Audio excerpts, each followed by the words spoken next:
عندي خوش فصله يا اخي تفوز والله خوش رقصه يا اخي دوب የሚያሳየው በቃ ውስጡ አንድ እብደት ነበረ። ሌላው ቢቀር እንኳን ለዓለም አንድ ጊዜ ያለውን የዳይሬክተርነት ብቃት አሳይቶ እፎይ ማለት የፈለገ ዳይሬክተር ነበረ። በዚህ መልኩ እየቀጠለ ያለ ዕለቱ ማርች 1 2017 ነበረ። ይህ ዕለት ማለት እጅግ በጣም አስደንጋጭና አስጨናቂ የሆነ መጥፎ ዜና የሰማበት ቀን ነበር። ያም ደግሞ አንድ ጓደኛው ደውሎ የነገረው ቦሊውድ ውስጥ የሚገኝ አንድ ትልቅ ባነር ኡሪ ዘ ሰርጂካል ስትራይክ ወይም በዚህ ታሪክ ላይ አንድ ፊልም ሊሰራ ነው አለው። I think somebody is trying to make a film on surgical strike. And I panicked. I was like, dude, this can't be happening to me again. በጣም ብዙ ጊዜ ፊልሞቹ ሊሰሩ ጫፍ ደርሰው ገደል ሲገቡና ሲፈራረሱ ያየው አዲቲም እጅግ በጣም ደነበረ ይህን ዜና በሰማ ሰዓት። ምክንያቱም ይህን ታሪክ ከእጄ እንዳይወጣ ብሎ በጣም ፈርቶ ነበረ። ይህ ፍርሃትም በውስጡ እጅግ በጣም መረበሽን የፈጠረ ሲሆን አንድ ክፍል ውስጥም ራሱን ዘግቶ ሙሉ ለ12 ቀን ወደ ውጪ ሳይወጣ ቁጭ ብሎ ነበረ። እንዲያውም በዚህ በ12 ቀን ውስጥ ምን ጊዜ ምግብ እንደበላም ራሱ አዲቲ አያስታውስም። መተኛቱም ትዝ አይለውም። በውጭ ዓለም ላይ ምን እንደሚሆንም መስማቱም ራሱ አያውቀውም። በዚህ በ12 ቀን ውስጥ መጀመሪያ ያጠናቀረውን የተለያዩ ዘገባዎችን ወይም ሪሰርቹን እንዳለ አንስቶ እጅግ በጣም ጠንካራና ኃይለኛ የተባሉ ስክሪፕቶችን የጻፈ ነበረ። በዚህ እርግጠኛ ሆኖ ዲስሌክሲያ የተባለ ህመም ላለበት የአይምሮ ችግር ላለበት ሰው በ12 ቀን ውስጥ የአንድ ፊልም ሙሉ ድራፍትና ስክሪፕቶችን ማዘጋጀት ከነጨራሹ አይታመንም የሚባል ትልቅ ተአምር ሆኖ ተገኝቷል። ስክሪን ፕሌውን እንዳለ አዘጋጅቶ ከጨረሰ በኋላ ሄዶ ለማናጀሩ ሰጠው። ማናጀሩም ደግሞ ሄደና ለአርኤስቪፒ ዳይሬክተር ለሶኒያ ያቀበላት ሲሆን ማናጀሩ ያላተም ይህንን ስክሪፕት በቀጣይ 2 ሰዓት ውስጥ ማንበብ አለብሽ፣ ምክንያቱም በዚሁ ሳብጀክት ላይ በዚሁ ርዕስ ላይ ሌላ ሰው ፊልም ሊሰራ ስለሆነ በጣም መፍጠን አለብን ብሏት ነበረ።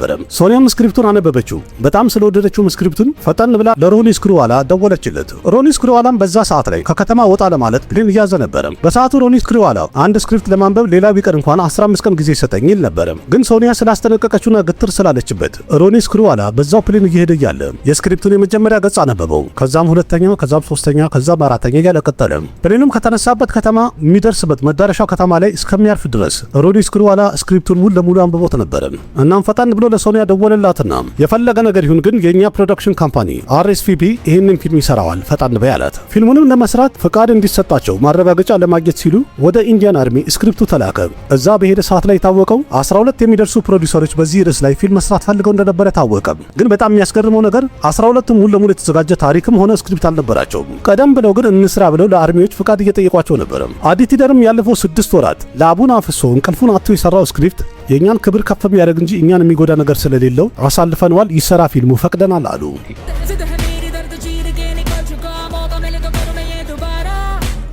ግን ደግሞ ስክሪፕቱ ማለፉ ገና ግማሽ ስራ ነው። ዋና ፈተና የሚጀምረው አሁን ነው። ምክንያቱም ማንነቱ የማይታወቅ አንድ ዳይሬክተር ገና ከጅምሩ ከበድ ያለ የጦርነት ፊልም ሊሰራ ነው። ለዛውም ደግሞ ብዙ በጀት የለውም፣ በጣም ጥቂት በጀት ይዞ። የዚህ ፊልም በጀት ማለት ቦሊውድ ውስጥ አነስ ያለ ይረባል አይረባም የሚባል የተለያዩ ኮሜዲ ፊልሞች የሚሰራበት ያህል በጀት ነው። ስለዚህ ለአዲቲደርና ለቡድኖቹ ይህንን ፊልም በትክክል ሰርቶ ማቅረብ ማለት ከትክክለኛው ሰርጂካል ስትራይክ ሁሉ በጣም የከበደ ነበር ለነሱ። የፊልሙ በጀትም ከፍ እንዳይል ገንዘብም ስለሌላቸው ገንዘብ ለማትረፍ ሲሉ ለመቀነስ ሲሉ በየቀኑ የተለያዩ ስታይሎችን ይጠቀሙ ነበረ እንደምንም ገንዘብ ለማትረፍ። በዛ ላይ ደግሞ ልክ እንደ ቦሊውድ የተለያዩ ስታንትማኖችና ትልቅ አክሽን ዳይሬክተር እንኳን እንቅጠር ቢባል ያን ያህል በጀት የላቸው። ግን ኡሪ የተሰኘው ፊልም ላይ የፊልሙ ወሳኝ የሚባሉና ትልልቅ አክሽን ሲኖች 5 ብቻ ነበሩ። አንደኛው አምቡላንስ የሚፈነዳበት ነው። ፔልጋዋ አካባቢ የደረሰው ፍንዳታ፣ ኡሪ ላይ ያደረሱት ጥቃት፣ ከዛው መቀጠል ደግሞ አሸባሪዎች ያሉበት ቦታ ገብተው የሚያደርጉት የመጨረሻው ፋይት ነበረ። እነዚህን ሁሉ ሲኖች ለመቅረጽ እጃቸው ላይ ወይም አብሯቸው የነበረው 9 ትንንሽ የሚባሉ ስታንትማኖች ብቻ ይገኙ ነበረ።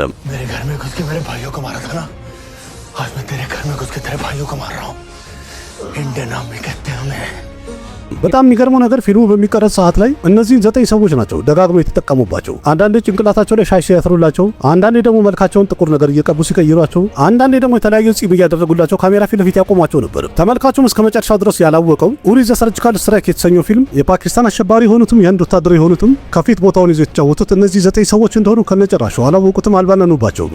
यूके में घुसना तो आसान होगा, लेकिन मुश्किल होगा अटैक के बाद वहां से वापस आना। I understand, sir. ግን ደግሞ ይሄ ብቻ አይደለም። የፊልሙ የተለያዩ ወሳኝ የተባሉ ሲኖች መቀረጽ ያለባቸው በማታ በድቅድቅ ጨለማ ነበረ።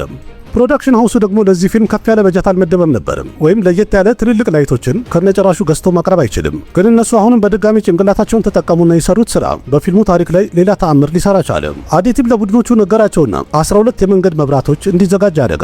ምሳሌ ፊልሙ ቀረጻ ኤ ሴት ላይ በሚደረግ ሰዓት ላይ 12ቱን ይደረድሩና ቀረጻውን ያደርጋሉ፣ ራቅ አድርገው ማለት ነው። ከዛ ሴት ቢ ላይ ደግሞ ቀረጻ ሲደረግ በድጋሚ ያንን ነቅለው አምጥተው እዚህኛው ቢ ሴት ላይ በማድረግ መልሰው ቀረጻውን ያደርጉ ነበረ። ጭንቅላታቸውን ተጠቅመው በእነዚህ በ12 የመንገድ መብራት የተቀረጸ ፊልም የላይቶቹን ብርሃን በጣም ለየት ያለ ስለነበረ በአገር ውስጥ 250 ከሮር መሰብሰብ የቻለ ሲሆን ይህ ፊልም በዓለም አቀፍ ደረጃ ደግሞ 400 ከሮር በመሰብሰብ በሆሊውድ ላይ እስከ መጨረሻ ድረስ የሚታወስ ስሙን መትከል ቻለ።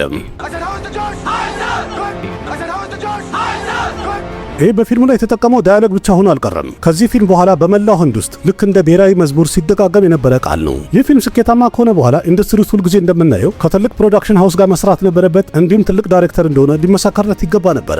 ምክንያቱም እሱ እንደፈለገው አድርጎ ማንኛውም ፊልም መስራት እንዲችል ይፈቀድለት ነበረ። በቀጣይም እሱ መርጦት የነበረው ፕሮጀክት በህንድ ሲኒማ ታሪክ ትልቅ ለውጥ ይፈጥራል ተብሎ ወደፊት ተስፋ የተደረገበትና አዲስ አቅጣጫም ይቀርጻል የተባለ ፊልም ነበረ። ያም ደግሞ ዘ ኢሞርታል አሾታማ የተባለው ፊልም ነው። ለአመታት የዚህ ፊልም ፕሪፕሮዳክሽን ስራ ሲቀጥል ነበረ፣ ሲሰራ ነበረ። የፊልሙ ኮንሰፕት በሆሊውድ ሌቭል ነው። የተለያዩ ሴቶች ተዘጋጁ፣ የቪኤፍኤክስን ስራ የሚሰሩ ቡድኖች ተቀጠሩ። እንዲሁም ለዚህ ፊልም ደግሞ ረጅም ጊዜ ሰጥቶ ታግሎ ነበረ። ምክንያቱም ለህንድ ሲኒማ አንድ ለየት ያለና ምርጥ ስራ አስረክባለሁ ብሎ የታገለ ነበረ። ግን ቦሊውድ ውስጥ ያለ ፖለቲክስ ደግሞ ይታወቃል። በድንገት መጣና ያ ነገር የሱ የሥራ ህይወቱ ላይ ወይም መንገዱ ላይ እንቅፋት ሆነበት። ይህንን ፊልም እሰራለሁ ብሎ በተናገረና ሐሳቡን ባቀረበ ሰዓት ይህናል በጀትም የለንም፣ እንደገና በካስቲንግ የተነሳን ብዙ ተቸግረናል በማለት ይህን ፕሮጀክት አንቀበልም ብለው ዘጉበት ወይም ሼልፍ አደረጉት። It was too big for the mathematics to work for Indian cinema, because the kind of VFX quality we were looking at, nobody has even strived for it yet. እንግዲህ አስቡት በዛ ሰዓት ላይ 400 ከሮር ያስገባ ብላክበስተር የሆነ ፊልም የሰራ ዳይሬክተር ግን ያው ኢንዱስትሪ ትልቅ ለውጥ ይፈጥራል በኢንዱስትሪ ውስጥ ብሎ ያለውን ድሪም ፕሮጀክቱን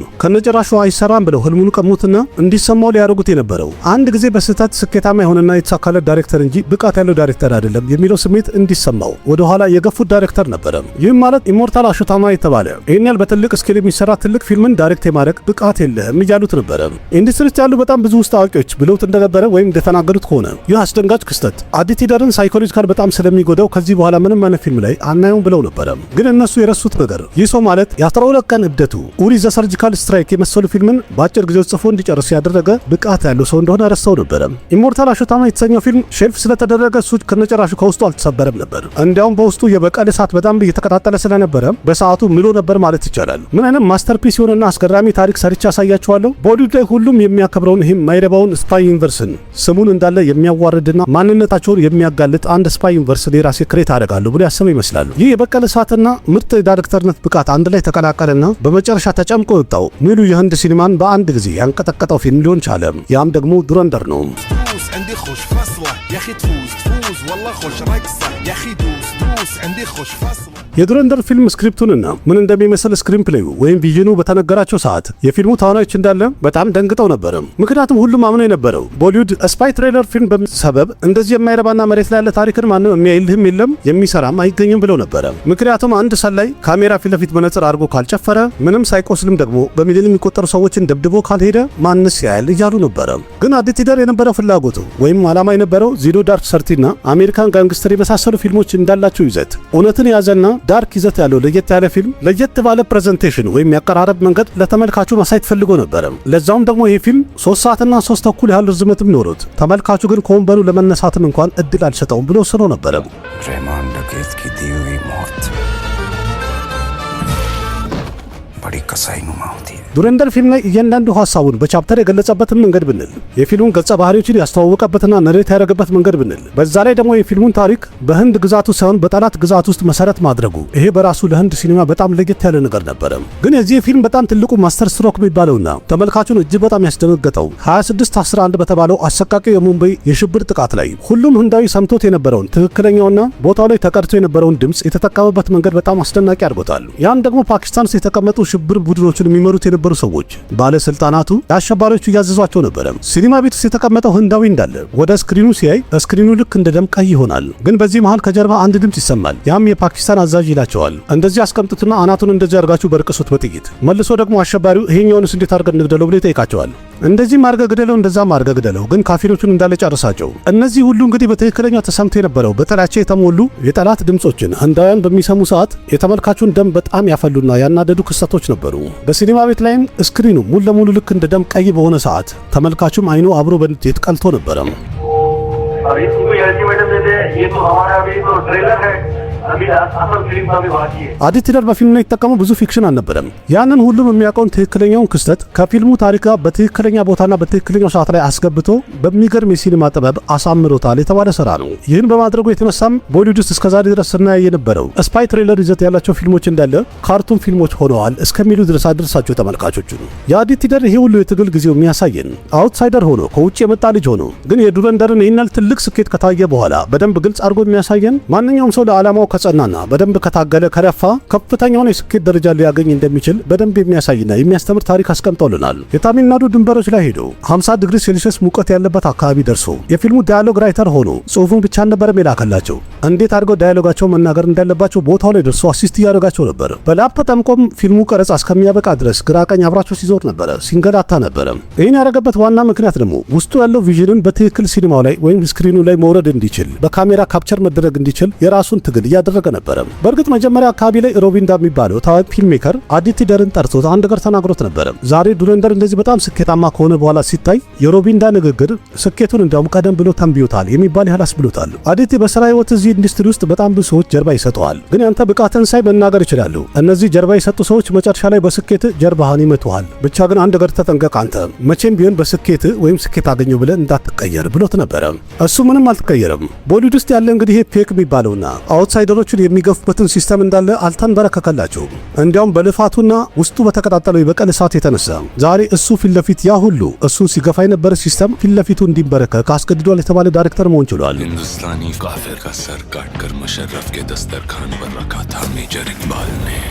አሁን ላይም ቢሆን አክሼ ከናና ሰንጀይ ደት የመሳሰሉ የኢንዱስትሪው አንጋፋ ተዋናዮች ይህ ዳይሬክተር በቀጣይ ዱረንደር ሶስተኛውን ክፍል እንኳን ቢሰራ አብራቸው ቢሰራ ደስተኛ ናቸው። ይህም የሚያሳየው በፊልሙ ዓለም ላይ አንዳንድ ካራክተሮች ቦክስ ኦፊስ ላይ ከፍተኛ ገንዘብ ለመሰብሰብ ብሎ ይፈጠራሉ። ግን እንደ አዲቲደር አይነት ዳይሬክተሮች በህንድ ሲኒማ ጊዜ የማይፈቀውና መቼም የማይረሳ ስራዎችን ማስቀመጥ የፈለገው ለዛውም ተምሳሌትነታቸው ለምዕተ ዓመታት የሚታወስ የሚሆን ያም ይመስላል ዛሬ እያንዳንዱ ህንዳዊ ውስጡን እየናጠው ፊልሙን ለማየት ረፍቷል። दोस्तों को अपने भाइयों को सलाम बोलना, कहना दावत पर इंतजार करें, आज बहुत सारे मेहमान भेजने वाले हैं। ውድ ቤተሰቦች የአዲቲደር ትግል የበዛበት የማይታመን ጉዞ በአጠቃላይ ሲታይ ይህንን ይመስላል። ከብዙ ልፋትና ትግል በኋላ በመጨረሻም ጥረቱ ፍሬ አፍርቶ በጣም ስኬታማ መሆን የቻለ ምርጥ ዳይሬክተር መሆን ችሏል። የዛሬ ቪዲዮ እንዴት አገኛችሁት? በጣም ኢንስፓየር ያደርጋል፣ ያነሳሳል ብዬ ያቀረብኩት ነው። እናንተስ ምን ትላላችሁ? ስራዎቹ ፊልሞቹ ሲታይ ከጀርባው ይህን ያህል ትግል ያለ አይመስልም አይደል? ያላችሁን ሐሳብ አስተያየት ኮሜንት ላይ ጻፉልኝ። ቪዲዮ ከተመቻችሁ ላይክ አድርጉ፣ ያላችሁን ሐሳብ አስተያየት በኮሜንት ግለጹ፣ ለጓደኞቻችሁ ሼር አድርጉ።